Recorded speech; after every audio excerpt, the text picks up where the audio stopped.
आजच्या भागात एक मुलगी रडणार आहे. एक हिरो तिला हसवणार आहे आणि एक बिचारा जीव वाचण्यासाठी पळणार आहे. पण खरी मजा तेव्हा येणार आहे जेव्हा भूतकाळ पार्टीत एंट्री घेणार आहे. नमस्कार मित्रांनो. जर तुम्हाला वाटत असेल की पार्टी म्हणजे फक्त म्युझिक, डान्स आणि फोटो, तर जरा थांबा. कारण या पार्टीमध्ये कुणी रडतंय, कुणी हसवतंय आणि कुणी कोणाचा जीव घ्यायला मागे लागलंय.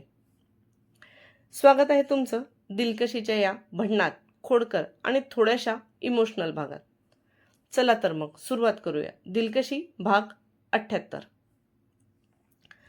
तू इथे एकटी काय करते आहेस? अचानक सोनालीला मागून आवाज आला. तसं तिने मागे वळून बघितलं तर अमन तिच्या मागे उभं राहून आजूबाजूला बघताना तिला दिसला. काही नाही, असंच आतमध्ये थोडा जास्त गोंधळ वाटतो आहे म्हणून बाहेर आली. इथे कसं थोडं शांत शांत वातावरण आहे. तिने पुन्हा तिची मान समोरच्या बाजूला वळवली. ज्या लोकांना आपली किंमत नाही त्या लोकांबद्दल विचार करण्यापेक्षा जे आपल्यावर प्रेम करतात, आपली काळजी करतात, त्यांच्याबद्दल विचार करणं जरा जास्त बेटर आहे, नाही का? त्याने तिच्या बाजूला बसत म्हटले. तसं तिने त्याला तिच्या मनातलं कसं कळलं असा विचार करून त्याच्याकडे बघितलं. तसा तो स्माईल करत पुढे म्हणाला, ते मागे मला नील म्हणाला होता आणि आतमध्ये मी. तिला काळजीने म्हणाला तसं तिला एकदम भरून आलं आणि एवढ्या वेळेचे थोपवून ठेवलेले अश्रू आता मात्र ती रोखू शकली नाही. तिने त्याच्या हाताच्या दंडाला धरून त्यावर डोकं टेकत रडायला सुरुवात केली. हे प्लीज प्लीज डोंट क्राई. मुझे पता नहीं जब लड़की रोते हैं तब उन्हें कैसे चुप किया जाता है. पिक्चर में तो जो डायरेक्टर बोलते हैं मैं वही कर लेता हूँ, लेकिन अब यहाँ. त्याने तिच्या डोक्यावरून हात फिरवत मुद्दाम तिला शांत करण्यासाठी तिची गंमत करत म्हणाला. डॅडचं तर मला समजलं, पण मॉमला सुद्धा वाटलं नसेल का की आपल्या मुलीला जवळ जाऊन कमीत कमी ती कशी आहे ते विचारावं? का मी इतकी वाईट आहे की मला त्यांनी साधी ओळखही दाखवू नये? ती त्याच्या दंडावरती कपाळ हलवत रडतच त्याला म्हणाली. हे बघ सोनाली, मी तर तुला म्हणेल की वाईट तू नाही, ते आहेत. ते तुझ्या इतकी चांगली मुलगी डिझर्व करत नाही आणि तू त्या लोकांसाठी हे तुझे. तो बोलता बोलता थांबला आणि मग काहीतरी विचार करत म्हणाला, ते काय म्हणतात त्याला, ते व्हाईट कलरचे असतात, गोल गोल असतात आणि ते नाही का, ते पाण्यात असतात. तिने थोडी मान तिरपी करून त्याच्याकडे बघितलं. ते नाही का त्याच्यापासून लेडीज ज्वेलरी बनवतात. तसं तिला खुदकन हसायला आलं. मोती. हां, मोती. तेच तेच म्हणायचंय मला. हे तुझे मोत्यासारखे अश्रू वाया घालवू नकोस. तिने मोती सांगताच त्याने खुशीत तिला त्याचं वाक्य पूर्ण करून सांगितलं. तसं तिला अजून हसायला आलं. आणि हे असं हडडीसारखं हसणं बंद कर, नाहीतर बाहेर असलेले भूतसुद्धा आतमध्ये पार्टीला जातील आणि मग पार्टीतले सगळे गेस्ट आपापल्या घरी. तेवढ्यात नील तिच्या मागून येत तिच्या डोक्यावर हलकच मारत तिच्या दुसऱ्या बाजूला बसला. तुम्ही तुम्ही का इथे आलात? ती तिचं नाक ओढत त्याला म्हणाली. अरे, मी का आलो म्हणजे? मी तुला असं पार्टीतून बाहेर पळताना बघितलं, मग म्हटलं ही नक्कीच काहीतरी कामचुकारपणा करून पळत असेल, म्हणून तुला बघायला आलो. तर खरंच तू आतमधली कामं सोडून इथे बाहेर टाइमपास करत बसली आहेस? तो म्हणाला. तसं तिने गाल फुगवून अमनकडे बघितलं. अरे नहीं, वो तो.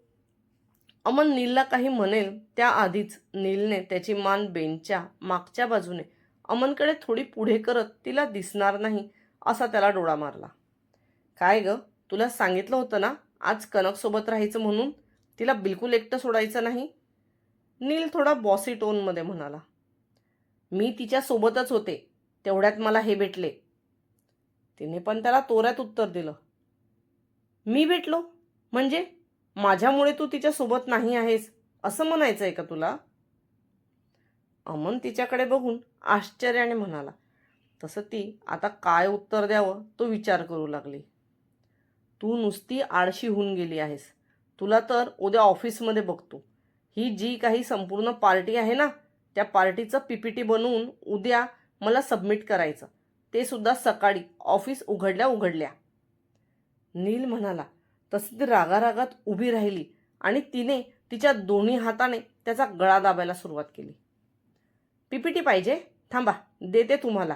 आज तुमचा जीव घेऊन मला फासावर पण जावं लागलं तरी चालेल, पण मी सोडणार नाही तुम्हाला.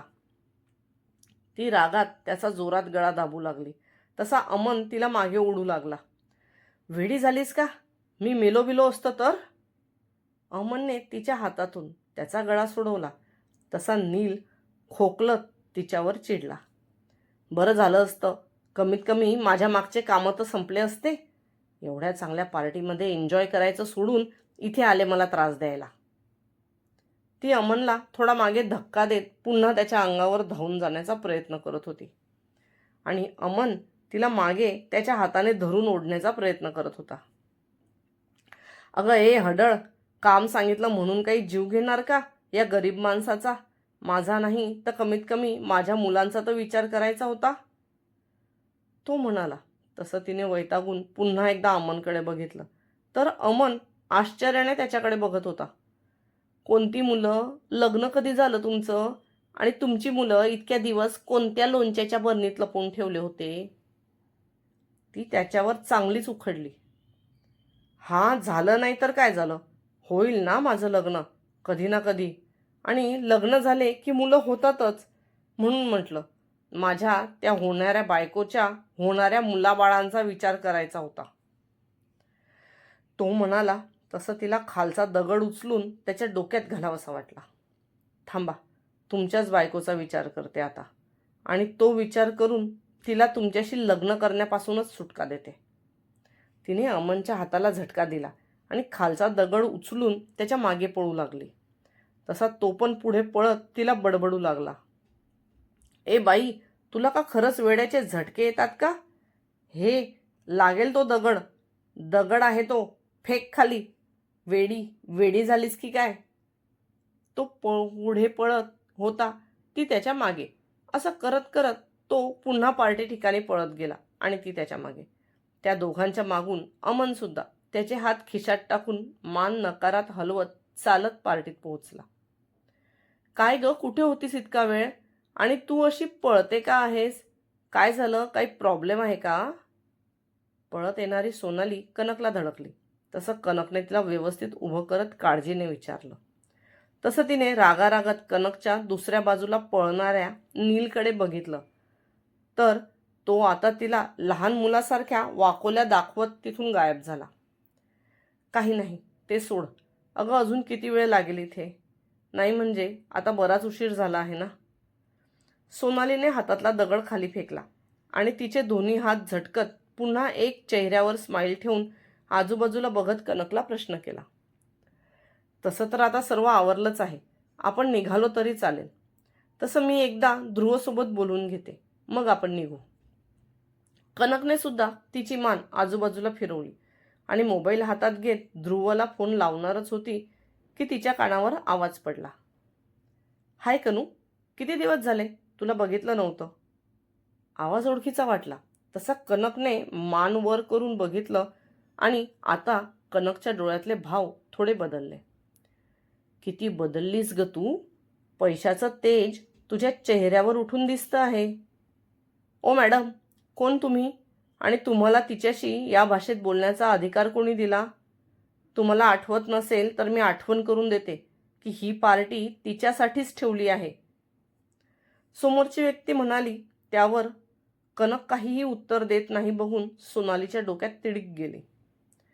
म्हणजे आता बोलायला सुद्धा माणसं ठेवले आहेत म्हणायचे तर तू? ती व्यक्ती एका बाजूला तोंड वाकडं करत म्हणाली. तू इथे कशी? घरून पळून तर नाही आली? कनकने हाताची घडी घालून तिच्याकडे नजर रोखून विचारलं. आमचं नशीब तुमच्यासारखं थोडीच आहे की एक श्रीमंत मुलगा येऊन मला लग्नातून पळवून नेईल. आम्ही इथे आपले कामधंद्यानिमित्त, ती म्हणाली. तसं सोनाली कनकच्या तोंडाकडे बघायला लागली, कारण कनकच्या लग्नातली ही गोष्ट सोनालीला काही माहीत नव्हती. हे बघ राधा, तुला इथे कोणी ओळखत की नाही ते मला माहीत नाही, पण मला मात्र या पार्टीत सगळेच ओळखतात. त्यामुळे तोंडाला येईल ते बरडू नकोस, नाहीतर इथून तुला उचलून बाहेर फेकायला मला वेळ लागणार नाही. कनक राधाकडे बोट करून तिला धमकी देत म्हणून सांगितलं. वा वा, मला नेहमी वाटायचं की 2 कझन सिस्टर भेटल्या की नक्की भांडत असणार. आज बघण्याचा अनुभव मिळाला. राधाच्या शेजारी उभा असलेला एक व्यक्ती हाताने हळूहळू टाळी वाजवत वातावरण हलकं फुलकं करत म्हणाला, माय गुड नेम परेश. त्या व्यक्तीने त्याची ओळख करून देण्याकरता कनकला त्याचं नाव सांगितलं आणि तिच्या पुढे हात केला. पण कनकने डोळ्यांच्या दोन्ही भुवया एकत्र करून एकदा त्याच्या हाताकडे आणि एकदा त्याच्याकडे बघितलं. तसं त्या व्यक्तीने हात मागे घेतला. ते आम्ही मुंबईच्या भेंडे इंडस्ट्रीमध्ये काम करतो. आम्हाला एका फाईलवर बॉसच्या अर्जंट सह्या हव्या होत्या. त्यासाठी आम्हाला आता इथे येऊन त्यांच्या सह्या घ्याव्या लागल्या. सोबत असलेल्या व्यक्तीने म्हणजे परेशने पार्टीत येण्याचे कारण सांगितले. ओह, म्हणजे बिनबुलाए मेहमान आहात तर, सोनाली राधाकडे बघून कुत्सितपणे म्हणाली. तिचं आणि कनकचं काय आहे याच्याशी तिला घेणं देणं नव्हतं, पण मैत्रिणीची साथ सोडायची नाही हे मात्र पक्क. मला पार्टीत कोणता तमाशा नको आहे. तू तुझं काम कर आणि निघ इथून. कनकनेही राधाला वॉर्न केलं. का? तुला लाज वाटते का हे सांगायची की तू 8 वर्ष आमच्या घरी आश्रितासारखी राहिली? अगं, पण माझ्या वडिलांनी तरी तुझी भाची म्हणून ओळख लपवली नव्हती. पण जो तुला लग्नाच्या मंडपातून उचलून घेऊन आला त्याने चक्क 6 वर्षानंतर जगाला तुझी ओळख सांगितली. राधा कनकला चिडत म्हणाली. तसं कनकने रागात तिच्याकडे बघितलं. हो राधा, ही कनकच्याच मामाची मुलगी. ओके मॅम, आता आम्ही निघतो. तसंही आमचं काम झालं आहे आणि थोड्याच वेळात आमची मुंबई जाण्याची फ्लाईटसुद्धा आहे. त्यामुळे परेश कनकला स्माईल देत म्हणाला आणि त्याने राधाचा हात धरून तिला त्याच्यासोबत नेले. कनू हे? राधा जाताच सोनाली कनकला प्रश्न विचारू लागली. तसं कनकने तिला हात दाखवून न बोलण्याचा इशारा केला आणि ध्रुवशी फोनवर बोलून ऑर्बर्टला गाडी रेडी करायला सांगितली. कधीकधी आपल्याला हसवणारे लोकच आपल्या दुःखाच्या सगळ्यात जवळ असतात. पण प्रश्न असा आहे, सोनाली खरंच पुढे मूव्ह ऑन करेल का? नील आणि सोनालीचं हे भांडण फक्त मस्करी आहे का काही जास्त? आणि कनकचा भूतकाळ अजून काय काय रिव्हील करणार आहे? जर तुम्हाला हा भाग आवडला असेल तर लाईक करा. कमेंटमध्ये सांगा तुम्हाला जास्त कोण आवडलं, नील की अमन? आणि अजून असेच ट्विस्ट, ड्रामा आणि कॉमेडी बघायची असेल तर सबस्क्राईब करायला विसरू नका, कारण पुढचा भाग आणखी डेंजर असणार आहे.